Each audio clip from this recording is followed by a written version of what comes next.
जय हिंद दोस्तों। स्वागत है आपका इस वीडियो में। तो इस वीडियो में हम राइट अगेंस्ट एक्सप्लॉयटेशन ये पार्ट देखेंगे। आप सभी को पता होगा, हम लक्ष्मीकांत जो किताब है पॉलिटी की, इंडियन पॉलिटी, वो कवर करने की कोशिश कर रहे हैं और हमारा जो ये पार्ट है ये फंडामेंटल राइट्स, ये सेक्शन शुरू है। इसमें हमने ऑलरेडी पार्ट्स बना लिए हैं। अब ये नेक्स्ट पार्ट है राइट अगेंस्ट एक्सप्लॉयटेशन। और इससे पहले की भी जो फर्स्ट चैप्टर से लेके अभी तक के वीडियोस हैं, अगर आपने वो नहीं देखे हैं तो आप प्लेलिस्ट पर जाकर देख सकते हो, डिस्क्रिप्शन में लिंक दी हुई है। और उसके बाद इसके बाद के भी जो directive principle of state policy है, उसके बाद के भी जो चैप्टर्स है, अमेंडमेंट ऑफ द कॉन्स्टिट्यूशन, वो सारे चैप्टर्स भी मैंने अपलोड कर दिए हैं। अगर आपने नहीं देखे हैं तो वो भी आप देख लीजिए। और जितने भी डाउट्स आपके रहेंगे वो सारे मैं जो कमेंट सेक्शन में आते हैं, जितने भी डाउट्स है वो मैं वीडियो में क्लैरिफाई करने की कोशिश करूँगा लास्ट में। तो आइए शुरू करते हैं। इस वीडियो को आपके सामने प्रेजेंट करने वाला हूँ मैं, मयूर मोगरे। तो आइए शुरू करते हैं। सबसे पहले हम देखेंगे prohibition of traffic in human beings and force labours. अब इसमें क्या होता है, जो भी ट्रैफिकिंग होती है ह्यूमन बींग्स में, और उसके बाद जो फोर्स लेबर होता है, अब ये क्या होते हैं हम आगे जानने की कोशिश करेंगे। ये जो पार्ट्स है वो, अब उसमें प्रोहिबिशन किया जाता है। अब वो प्रोहिबिशन किस तरीके का है हम वो जानने की कोशिश करते हैं। अब इसमें आर्टिकल 23 के हिसाब से prohibition prohibits the traffic in human beings, beggar यानी कि force labour and other similar form of force labours. मतलब इसमें क्या होता है, आर्टिकल 23 के हिसाब से अगर कोई भी इंसान किसी का ट्रैफिक कर रहा है ह्यूमन बींग का, या फिर बेगर कर रहा है। बेगर मतलब क्या होता है, फोर्स लेबर। अब फोर्स लेबर मतलब क्या है कि किसी का मन नहीं है कुछ काम करने का, लेकिन फिर भी उससे वो काम कराया जा रहा है, या फिर उससे वो काम कराया जा रहा है और उसकी जो पेमेंट है वो उसे नहीं मिल रही है। अब अगर मैं आपको एग्जांपल बताऊं तो जैसे कटप्पा को मन नहीं था बाहुबली को मारने का, लेकिन फिर भी उसे वो फोर्स लेबर कराया गया। उसे कहा गया कि नहीं, तुम्हें बाहुबली को मारना पड़ेगा, और कटप्पा को बाहुबली को मारना पड़ा। अगर शायद कटप्पा ने कॉन्स्टिट्यूशन नहीं पढ़ी थी, अगर पढ़ा होता तो उन्हें पता चल जाता उनका फंडामेंटल राइट जो है वायलेट हो रहा है। तो इसमें वो प्रोहिबिट करता है किसी भी तरीके का ट्रैफिक इन ह्यूमन बींग। अब ये ट्रैफिक इन ह्यूमन बींग क्या है वो हम आगे देखेंगे अच्छे से। फिर उसके बाद बेगर जो फोर्स लेबर होता है, जैसे मैंने आपको बताया अभी, किसी के मन के विरुद्ध जाकर किसी से काम करवाना, या फिर उससे काम करवा लेना और उसे पेमेंट न देना, and other similar form of force labour. तो इसे प्रोहिबिट किया जाता है। Any contravention of this provision shall be punishable. और ऐसा नहीं है कि कॉन्स्टिट्यूशन में दिया है ऐसा नहीं करना चाहिए, ये ड्यूटी नहीं है, ये फंडामेंटल राइट है। अगर ये वॉलेट होता है तो इसकी पनिशमेंट आपको मिलेगी ही मिलेगी। अब जैसा यहाँ पर दिख रहा है, छोटे छोटे जो बच्चे हैं उनसे ज़बरदस्ती काम करवाया जा रहा है, बंधुआ मजदूरी होती है, जस्ट डू इट, आपको ये करना ही पड़ेगा, इस तरीके का काम होता है। उसके बाद ये जो है both citizens and non citizens दोनों में अप्लीकेबल होता है। यानी कि क्या है, जो जैकलिन है, अगर कोई डायरेक्टर उन्हें कहता है नहीं आपको ज़बरदस्ती ये मूवी में काम करना ही पड़ेगा और ये मूवी के आपको पैसे नहीं मिलेंगे, तो जैकलिन जो है ये वॉयलेशन का केस डाल सकती है एज अगेंस्ट फंडामेंटल राइट्स, कि मेरा फंडामेंटल राइट जो है वॉयलेट हो रहा है। और सलमान खान तो फिर सलमान खान है ही, वो तो अपने आप की भी नहीं सुनते फिर।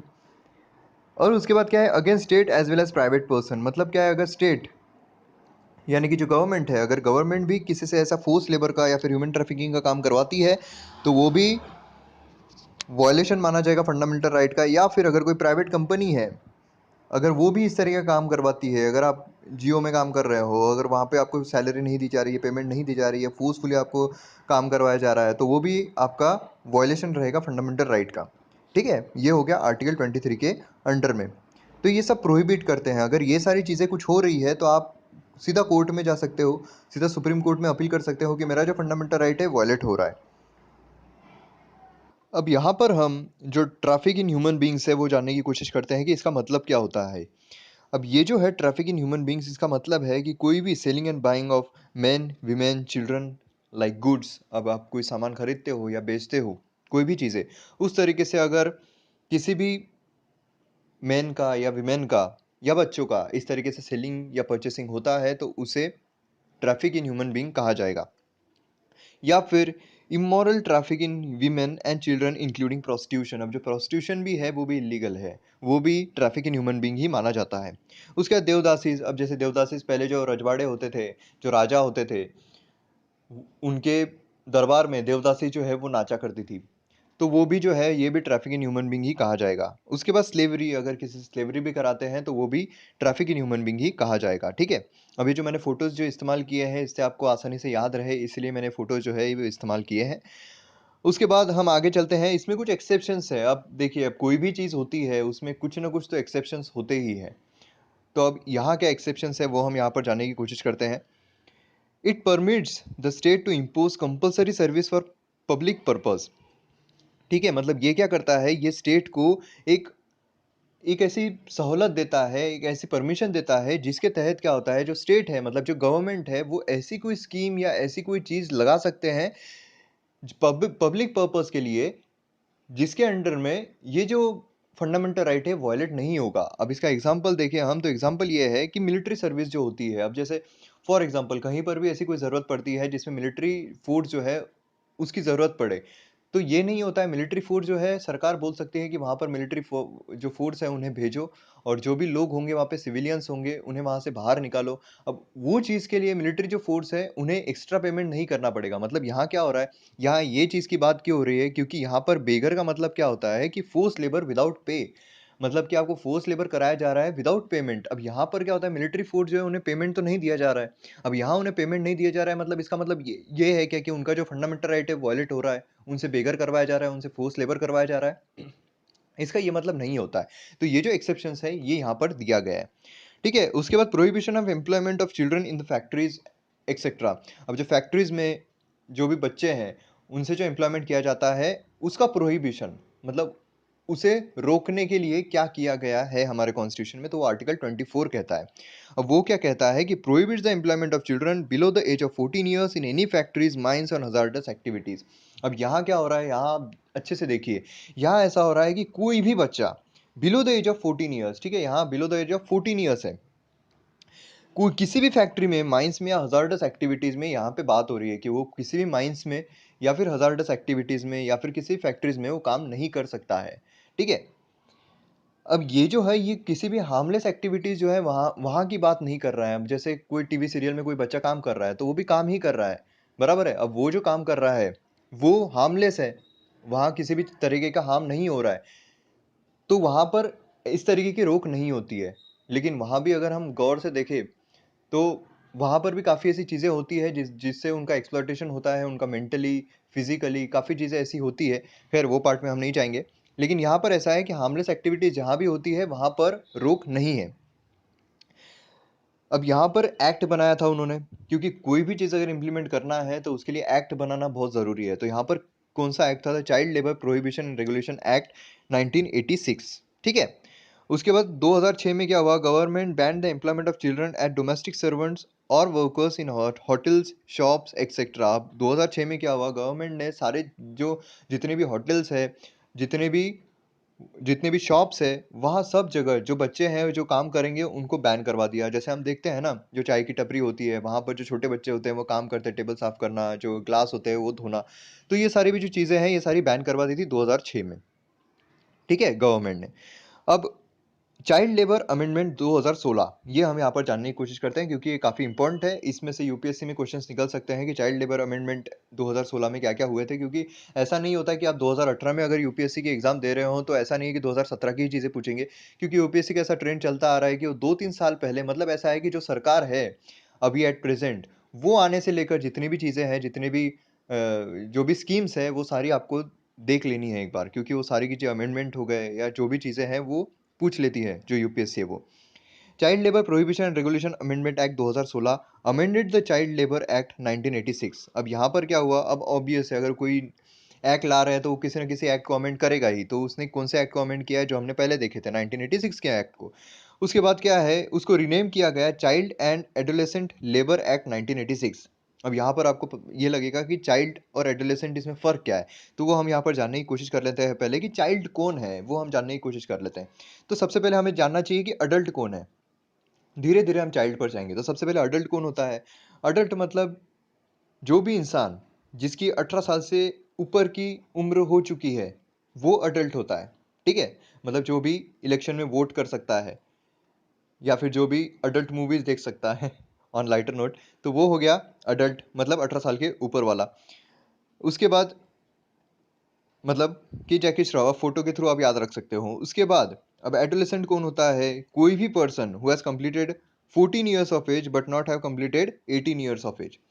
मतलब क्या है कि जो भी बच्चा जिसकी उम्र 14 साल से लेकर 18 साल तक की है वो एडोलेसेंट कहलाएगा। ठीक है। उसके बाद अब चाइल्ड कौन है? चाइल्ड मतलब क्या होगा फिर? जो 14 साल की उम्र के अंदर का है वो हो गया चाइल्ड। ठीक है।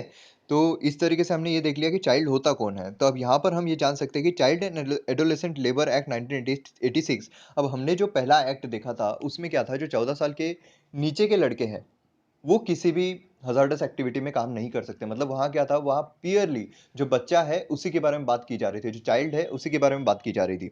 मतलब यहाँ क्या हो रहा है? Prohibition the employment of children below the age of 14 years in all occupations. मतलब यहाँ पर पहले क्या था? हजार्डस एक्टिविटीज में वो काम नहीं कर सकता था, पर यहाँ क्या हो रहा है? जो 14 साल के नीचे का बच्चा है वो कहीं भी कोई भी ऑक्यूपेशन में काम नहीं कर पाएगा। अब यहाँ पर क्या है? Child and adolescent labour act 1986 है। जैसा कि आप यहाँ पर देख सकते हो, child and adolescent labour act 1986 है। मतलब यहाँ पर चाइल्ड भी है और एडोलेसेंट भी है। पहले जो हमने एक्ट देखा था उसमें चाइल्ड के बारे में ही दिया था कि वो हार्मलेस एक्टिविटी में काम कर सकता है, हार्मफुल एक्टिविटी में नहीं कर सकता है। लेकिन अभी इस एक्ट में क्या किया गया कि चाइल्ड किसी भी ऑक्यूपेशन में काम नहीं कर सकता है। तो अब एडोलेसेंट के लिए क्या है? Prohibition of employment of adolescent certain hazardous occupation.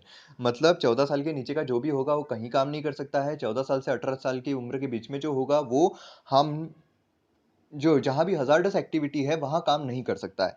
ठीक है।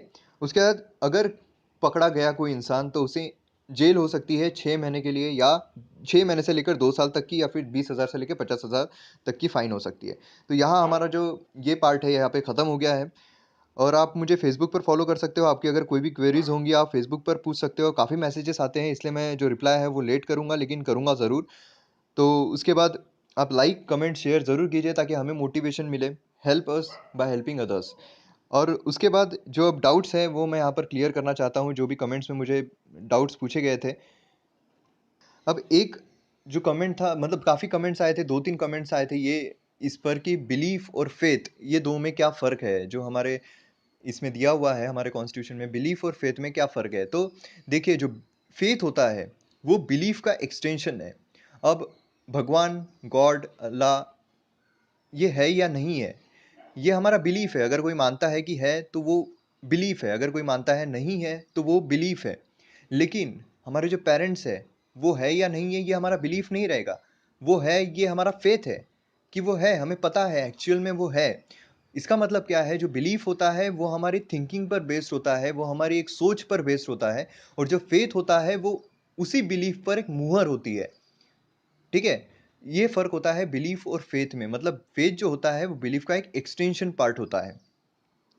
इसका अगर मैं आपको और एक ये बताऊं, जो बिलीफ है वो चेंज हो सकता है।